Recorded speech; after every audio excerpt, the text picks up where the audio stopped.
Bom dia, gente. Então, estamos para mais uma aula de farmacologia aplicada à enfermagem, onde a gente hoje vai estudar a administração de medicamentos. A gente sabe que administrar medicamentos não é uma tarefa tão fácil quanto parece. O aluno do curso, né, quando ele entra no curso técnico de enfermagem, a principal atividade que ele imagina de aprender é administrar medicamento. E a gente sabe que administrar medicamento não é tão fácil, né? A gente deve evitar os erros, porque a gente sabe que a mesma droga que cura é a mesma que mata. Então, a gente tem que tomar o maior cuidado possível.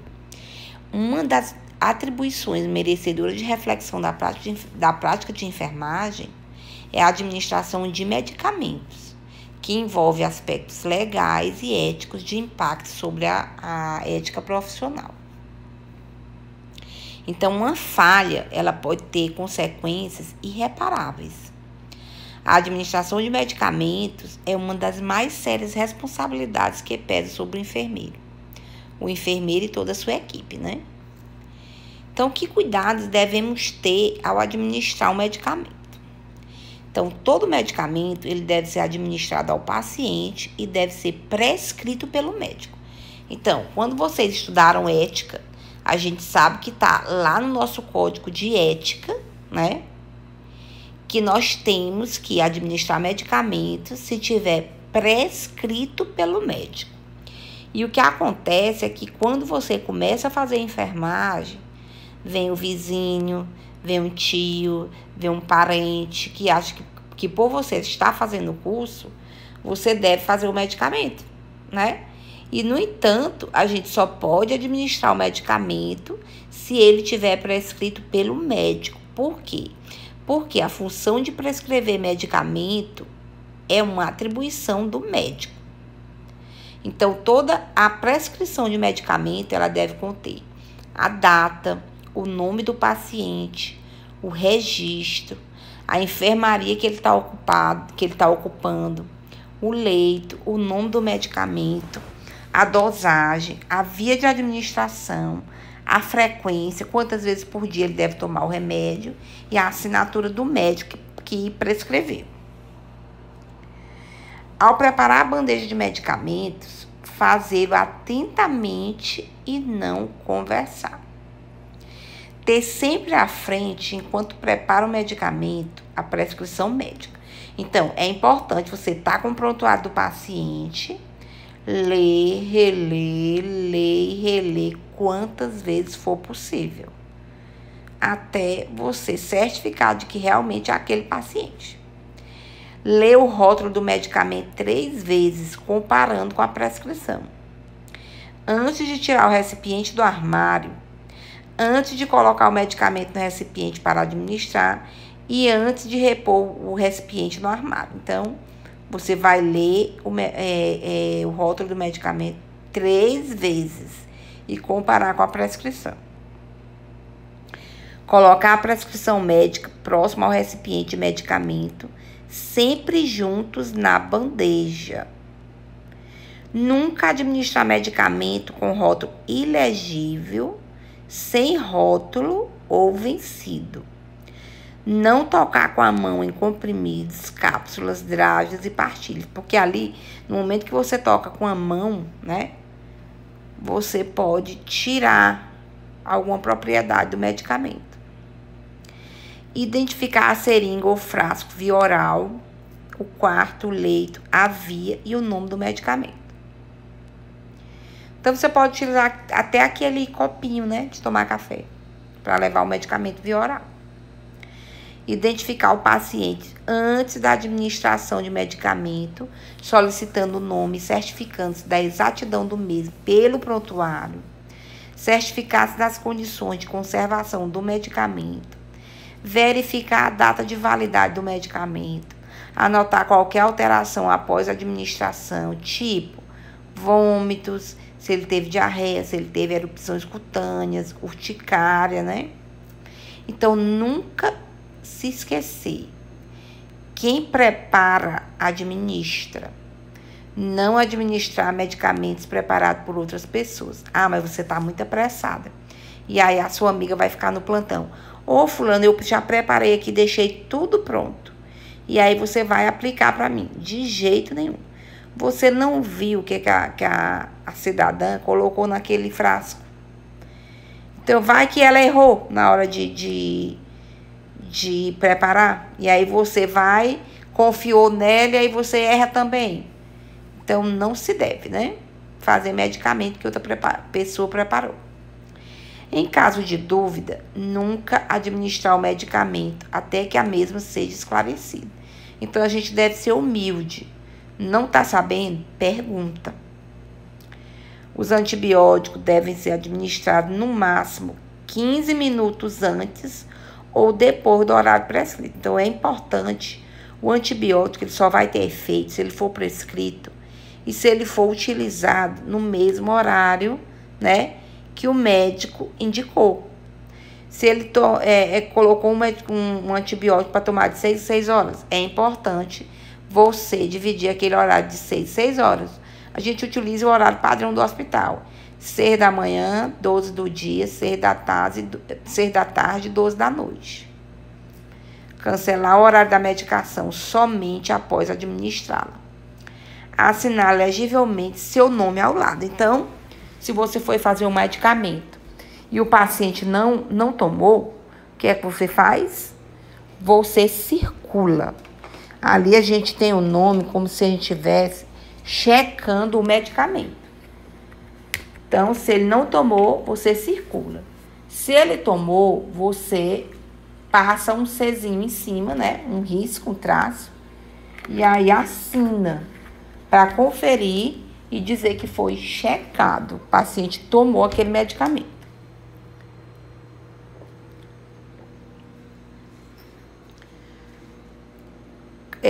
Orientar o paciente quanto ao nome do medicamento, à ação do medicamento, ao procedimento e ao autocuidado. Então, são orientações que o profissional de enfermagem não deve se esquecer. Checar o horário do medicamento administrado durante o dia com caneta azul e durante a noite com caneta vermelha. Então, sempre, nunca se esqueça. São as regrinhas lá, fundamentos de enfermagem, do prontuário, né? Então, o prontuário ele deve ser utilizado durante o dia, de caneta azul, e durante a noite, de caneta vermelha. Qual é o horário do dia? 7 da manhã às 18h59, né? Você escreve de azul.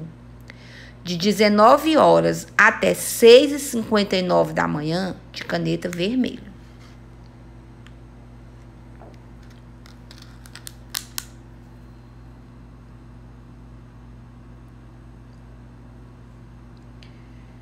Nunca anotar ou checar o medicamento antes de ter sido administrado ao paciente. Então, se você não viu ele tomando, você não vai anotar nada, né? Orientar quanto ao perigo da automedicação. Ao colocar o medicamento no recipiente, mantê-lo no nível dos olhos, certificando-se da graduação correta. Essas formas farmacêuticas a gente já viu na aula anterior, que são as formas que o medicamento se apresenta, que ele vai se apresentar como forma de pó, de grânulos, de cápsulas, comprimido, dragas, pastilha, supositório, pomada, creme, emplastro, solução, loção, emulsão, suspensão, extrato, injeções, óvulos, linimento, né? Então, ele pode se apresentar na forma líquida, como uma forma de solução, forma de pomadas. Então, a via de administração é a maneira pela qual o medicamento é introduzido no organismo. Então, ele se relaciona com as formas farmacêuticas, com os objetivos terapêuticos, com as condições físicas e patológicas do paciente. Nós sabemos que tem os 9 Cs da medicação, que a gente estudou também na aula passada, né? E que certos são esses? O paciente certo, a medicação certa, a dosagem certa, via de administração certa, Horário certo, tempo certo, validade certa, abordagem certa e registro certo. Então, não se esqueça, porque é questão de concurso. Esses 9 certos da medicação. E as vias de administração? Nós temos as vias de administração, que são absorvidas pela via enteral ou via gástrica, né? E nós temos os medicamentos absorvidos pela via parenteral. Quando a gente fala de parenteral, a gente fala paragástrica, né? Fora da via gástrica. Que nós temos como via parenteral a via intradérmica, subcutânea, a via intramuscular e a via endovenosa. E nós temos como vias enterais ou fora da parenteral a via oral, a via sublingual, a via gástrica, a via tópica, a via ocular, a via auricular, a retal, a genital, a nasal, né? A vaginal, então várias vias. Então, ou ele está no trato gastrointestinal ou ele está fora dele, não é isso? A via oral é a administração de medicamentos pela boca. Então, o método mais comum de prescrição de um fármaco é o método da via oral. Então, quando o paciente não consegue ingerir pela boca, né? Aí a gente vai tentar outras formas, dependendo da absorção do medicamento. E quais são as vantagens dessa via? É um método mais seguro, é mais conveniente, é mais econômico. E a desvantagem é que ele vai causar irritação da mucosa gástrica, pode causar até gastrite, né? Interferência na digestão e dificuldade de deglutir. Quais as contraindicações da via oral? Então, quando os pacientes são incapazes de deglutir ou inconscientes, então a gente vai procurar outra via, porque ele não tem como engolir esse medicamento. Em caso de vômitos, essa via também é contraindicada, porque, claro, ele vai tomar o medicamento, ele vai vomitar, vai jogar para fora. Então, é contraindicado quando o paciente vomitar. Quando o paciente está de jejum para a cirurgia ou exame, então é contraindicado. Por quê? Porque o paciente, ele não pode, quando ele está em jejum para fazer algum exame ou cirurgia, ele não pode comer nada, né? O nome já diz, jejum. Então, o medicamento, se ele utilizar, ele vai vomitar na hora da cirurgia ou do exame que ele vai fazer. Então, essa via oral, o principal objetivo é a absorção pela boca, estômago e intestino. Aí é importante a gente saber algumas correspondências. Em relação a quantos ml, às vezes o médico ele passa assim, tome 15 ml, mas o paciente não sabe medir. Então, ele vai utilizar algumas correspondências, tipo, uma colher de sopa corresponde a 15 ml. Uma colher de sobremesa, 10 ml. Uma colher de chá, 5 ml. Uma colher de café, 3 ml. 1 ml é igual a 20 gotas, ou 20 gotas é igual a 1 ml. Uma gota tem 3 microgotas, né? Então, é importante a gente saber essas correspondências para facilitar a administração de medicamentos no paciente. Aí nós temos um material que a gente vai precisar para fazer o medicamento pela via oral.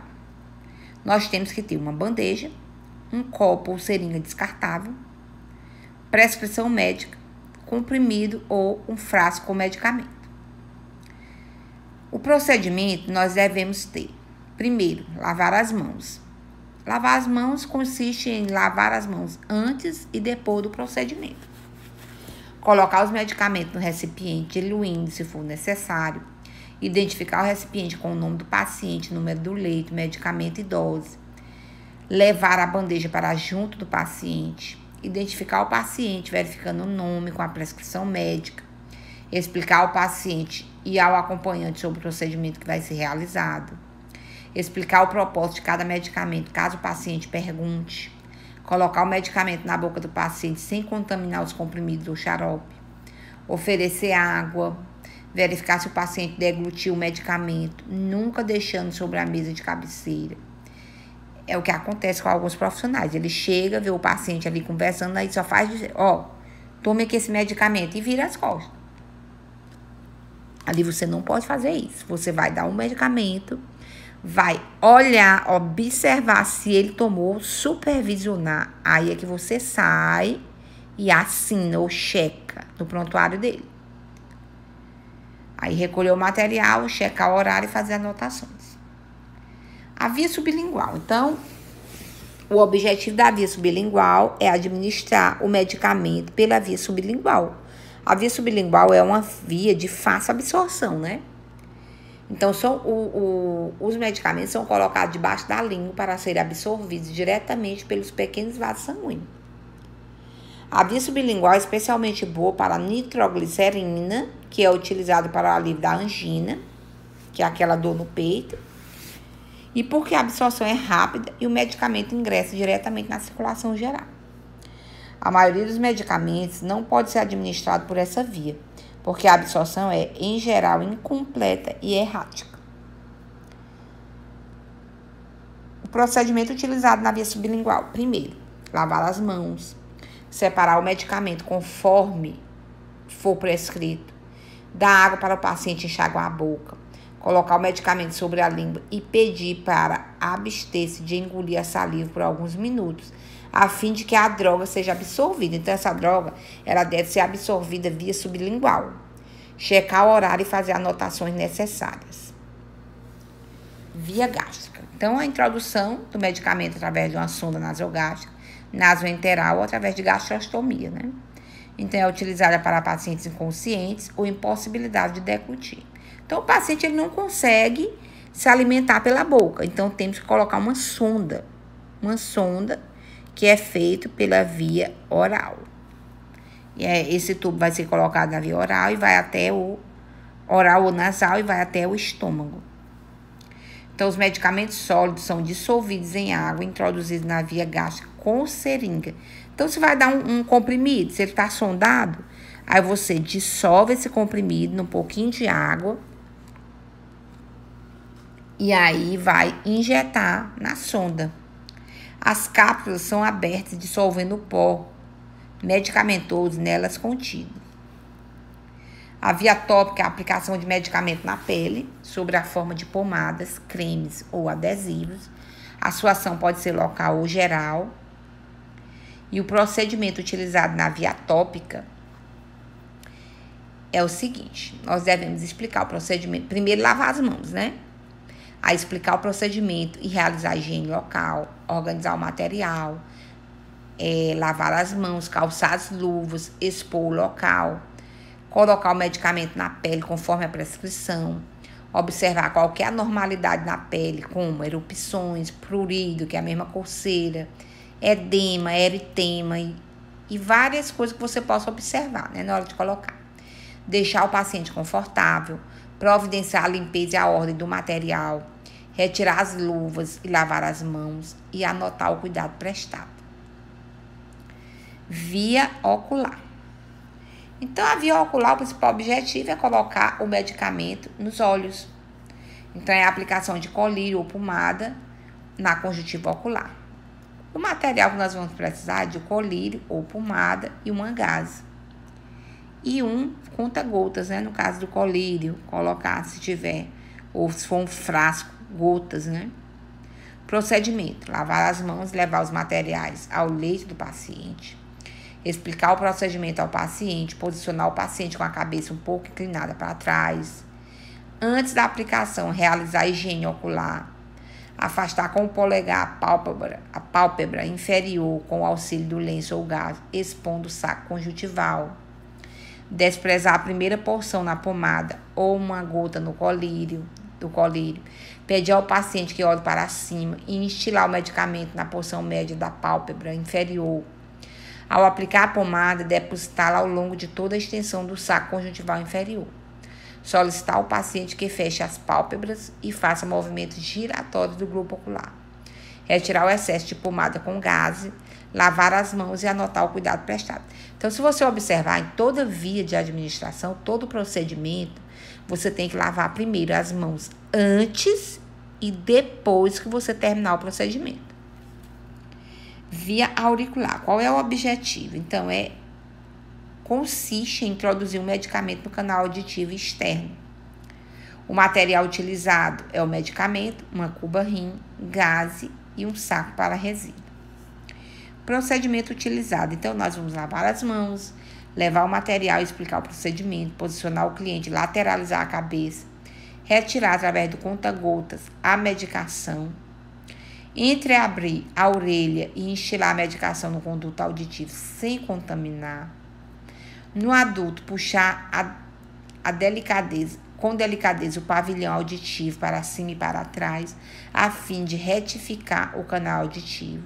E na criança, puxar para baixo e para trás, né? Orientar o paciente quanto à manutenção da posição inicial por alguns minutos. Colocar um foco de algodão no orifício externo da orelha, providenciar a limpeza e lavar as mãos e anotar o cuidado prestado. Via retal.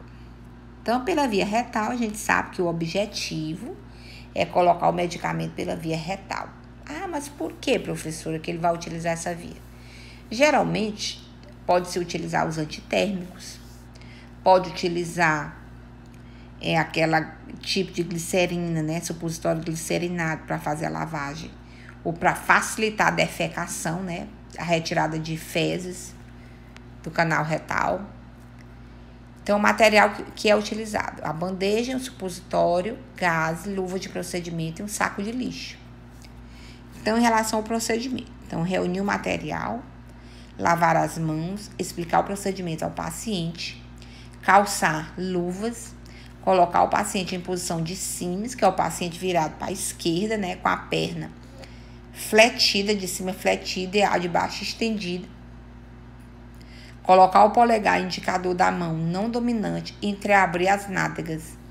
Introduzir o supositório no reto, delicadamente, ou o supositório ou a sonda, né, de lavagem retal. Introduzir o supositório ou a sonda de lavagem retal delicadamente e pedir ao paciente que retenha por alguns minutos. Então, colocar o material em ordem, tirar as luvas e lavar as mãos. Anotar o cuidado prestado no prontuário do paciente. O paciente poderá colocar o supositório sem auxílio da enfermagem, desde que ele seja orientado, né? E no caso, se for criança ou adulto incapacitado, a gente deve orientar para retê-lo. Então, comprimir levemente as nádegas para evitar o retorno do supositório. Então, é necessário colocar a comadre ou encaminhar o paciente ao banheiro, né? Porque a gente sabe que o efeito, depois que se coloca o supositório ou faz uma sonda retal, é assim em termos de 10 a 15 minutos. Então, é muito rápido. A via vaginal. Então, é a introdução do medicamento pelo canal vaginal. O medicamento ele pode ser introduzido sob a forma de creme ou gel, comprimido ou óvulos. E o material que eu vou precisar é de luvas de procedimento, aplicador vaginal, se necessário, e o medicamento. Procedimento, o que eu devo fazer? Então, explicar ao paciente o procedimento, né? Organizar o material e levar ao leito do paciente. Lavar as mãos e calçar as luvas. Cercar o leito com biombo. Colocar o paciente em posição ginecológica. Colocar o medicamento no aplicador próprio. E com o auxílio de gás, afastar os pequenos lábios com os dedos indicador e polegar. Introduzir delicadamente o aplicador aproximadamente 5 centímetros em direção ao sacro, para que haja na parede posterior da vagina, né? Pressionar o êmbolo, retirar o aplicador e pedir ao paciente que permaneça em decúbito dorsal por 15 minutos. Para quem não lembra, a posição de decúbito dorsal é aquela posição de barriga para cima. Colocar absorvente se necessário, providenciar a limpeza e a ordem do material, retirar as luvas e lavar as mãos. Anotar todo o cuidado prestado no prontuário. A via nasal, o principal objetivo é de colocar ou administrar na mucosa nasal um medicamento líquido ou pomada. O material que se deve utilizar são luvas de procedimento, medicação e as gases. E o procedimento utilizado? Levar o material e explicar o procedimento, lavar as mãos, solicitar que se faça a higiene nasal, inclinar a cabeça para trás, fazendo tipo uma hiperextensão, pingar a medicação na parte superior da cavidade nasal, evitando que o frasco toque a mucosa, solicitar ao paciente que permaneça nesta posição por mais alguns minutos. providenciar a limpeza e ordem do material, lavar as mãos e anotar o cuidado prestado. E agora a gente vai para a via parenteral. O que é que significa a via parenteral? Como eu já falei no começo da aula, é a administração de medicamento pela via que não é a via oral ou a via do estômago, né? A via gástrica. Então, ele fica fora da via correta de se alimentar. Então, é a via parenteral. E que via é essa, professora? Nós temos que a absorção será através do vaso sanguíneo, né? Pela pele, pelo tecido subcutâneo. Então, nós temos 4 tipos de via parenteral. É a via intradérmica, quando o medicamento é introduzido na derme, na pele. Nós temos a via subcutânea, que nós vamos introduzir o medicamento abaixo da pele, que é na camada hipodérmica. Nós temos a via de administração de medicamento intramuscular, onde o medicamento vai ser absorvido no músculo. E nós temos a via de medicamento parenteral via endovenosa, em que o sangue eu vou administrar direto na corrente, em que o medicamento nós vamos administrar diretamente na via sanguínea.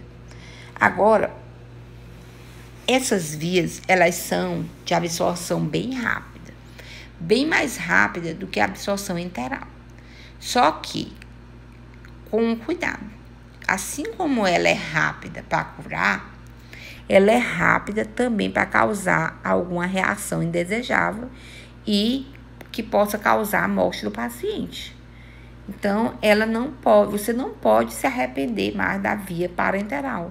Enquanto na via oral, se eu der um medicamento errado, eu posso fazer uma lavagem gástrica e tirar aquele medicamento do estômago. Já na via parenteral, se eu fizer um medicamento via endovenosa, jamais eu poderei me arrepender, porque não tem como, porque ele cai diretamente na corrente sanguínea. Então, esse medicamento, esse tipo de via de administração de medicamento, são utilizadas agulhas e seringas, medicamentos esterilizados seguindo as técnicas padronizadas. As vantagens da via parenteral: a disponibilidade é mais rápida e mais previsível, é utilizada para tratamento de emergência. A desvantagem é que pode ocorrer uma injeção intravascular acidental, pode vir acompanhado de fortes dores e às vezes é difícil para um paciente injetar o fármaco em si mesmo, se for necessária a automedicação. E sem falar que o alto custo, né? Então, é muito mais caro pela via parenteral. A via intradérmica, que é a primeira via, né? Então, é uma via restrita. Ela está principalmente para pequenos volumes, que é de 0,1 a 0,5 mililitros. São usadas as reações de hipersensibilidade, como prova PPD, né, o teste, provas alérgicas, aplicação de vacina BCG. O ângulo utilizado da pele, entre a pele e a agulha, é de 15 graus, quase tocando. É o local mais apropriado, né, que é a face anterior do antebraço. Por que a gente faz nesse lado? Porque é pobre em pelos, possui pouca pigmentação, possui pouca vascularização e é de fácil acesso, né, à leitura. A via subcutânea, a medicação é introduzida na tela subcutânea, aquela camada abaixo da pele. Ela tem absorção lenta e é através dos capilares, que ocorre de forma contínua e segura. Então, o volume não deve ultrapassar 3 ml. E é utilizada para a administração de vacinas, anticoagulantes, como a heparina, hipoglicemiantes, como as insulinas, né? E nós temos aí os locais de aplicação da via subcutânea, que é no braço, né? No abdômen, na região da coxa, na região do quadril, né? Então, esse local de aplicação da via subcutânea, ele deve ser revezado para evitar a lipodistrofia. Então, a lipodistrofia, ela surge quando é administrado medicamento em um só local. Então, aquele tecido ali daquele local, ele endurece. Então, é por isso que se deve revezar os locais de medicamento, de administração de medicamento pela via subcutânea. Um dia você faz no braço, no outro dia você faz no outro dia você faz na perna, no outro dia você faz atrás da escápula, outro dia você faz no abdômen. Então, tem que revezar para evitar a lipodistrofia. As complicações, né? Que são infecções inespecíficas ou abscessos, formação de tecido fibrótico, como a lipodistrofia, as embolias, que são por lesões de vasos e uso de drogas oleosas ou em suspensões, lesões de nervos, úlceras ou necrose de tecido. A via intramuscular, o objetivo dela, ela é muito utilizada devido à absorção rápida. Então, o objetivo dela é administrar o medicamento no músculo. Esse músculo, ele deve ser escolhido e deve ser bem desenvolvido, ter fácil acesso, não possuir grande calibre nem nervos. O volume injetado na região deltoide, que é a região do braço, é de 2 a 3 ml. Na região glútea, de 4 a 5 ml. No músculo da coxa, 3 a 4 ml. Quando não devemos utilizar a região glútea? Em crianças menores de 2 anos, pacientes com atrofia de musculatura, que tem pouco músculo, pacientes que têm paralisia de membros inferiores. Por quê? Porque ela pode gerar complicações, onde se deve evitar o nervo ciático, né, que fica aqui atrás, aqui do lado do quadril, né, no glúteo. Então, você deve dividir esse glúteo em 4 e deve dar na região superior lateral de cada glúteo. E, por último, a nossa via endovenosa.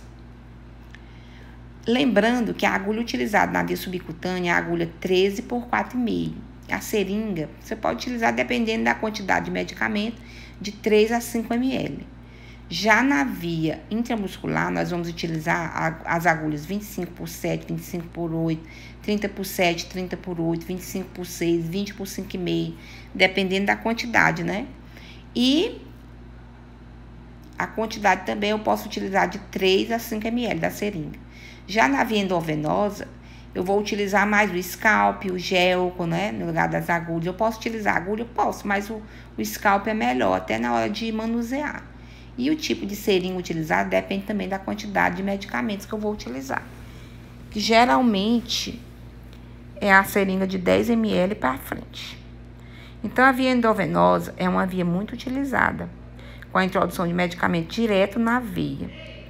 Os locais mais apropriados é o melhor local: face anterior do antebraço, os membros superiores, evitar articulações.